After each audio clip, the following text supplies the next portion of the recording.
Class மாசு எல்லாம் கலந்து பூஜை கிட்ட வந்து பார்த்தீங்கன்னா மோனிகா அப்படின்னு சொல்லிட்டு பயங்கரமாக குதூகலமாக ஆட வைக்க போறாரு அனிருத்து. அனௌன்ஸ்மெண்ட் வந்துருச்சு. நம்ம நேற்றே வந்து வீடியோ போட்டிருந்தோம், இந்த வீக் வந்துரும்னு சொல்லிட்டு. நமக்கு வந்து 11th 6 PM வந்து பார்த்தீங்கன்னா இந்த பாட்டை வந்து நம்ம ஃபுல்லாக கேட்க போகிறோம். வேற மாதிரி ஒரு வைப்பை கிரியேட் பண்ண போகுது. இதுக்கு நிறைய ரீல்ஸ் வரப்போகுது.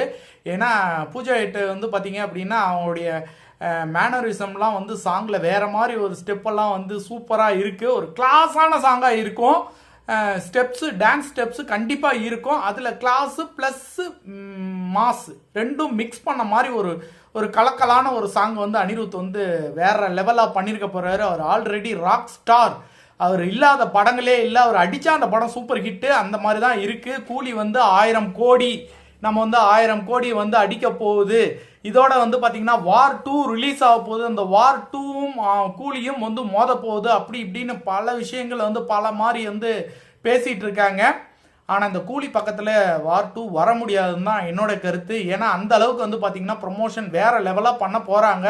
இப்போ வந்து ஸ்டார்ட் பண்ணிட்டாங்க. ஆடியோ லான்ச் நடக்க போகுது. ஆடியோ லான்ச் தமிழ்நாட்டில் மட்டும் இல்லை, அனைத்து ஸ்டேட்லேயும் ஆடியோ லான்ச் நடக்க போகுது. அதுவும் இல்லாமல் வெளிநாடுகளில் ஆடியோ லான்ச் நடத்த போகிறாங்க. வெளிநாடுகளில் வந்து பார்த்திங்கன்னா இந்த படத்தோடைய மீட்டிங்ஸ் வந்து நிறைய கண்டென்ட் பண்ண போகிறாங்க. நிறைய விஷயங்கள் வந்து சன் பிக்சர் வந்து இதுக்காக மெனக்கெட்டுக்கிட்டு இருக்காங்க. ஏன்னா இந்த படம் வந்து 1000 கோடியை தாண்டியே ஆகணும் அப்படிங்கிறதா சன் பிக்சரோட முதல் டார்கெட். இந்த படம் ஆரம்பிக்கும் போதே கொடுத்த டார்கெட்டே வந்து இதுதான். படத்தை வேற மாதிரி செதுக்கி வச்சிருக்காரு லோகேஷ்.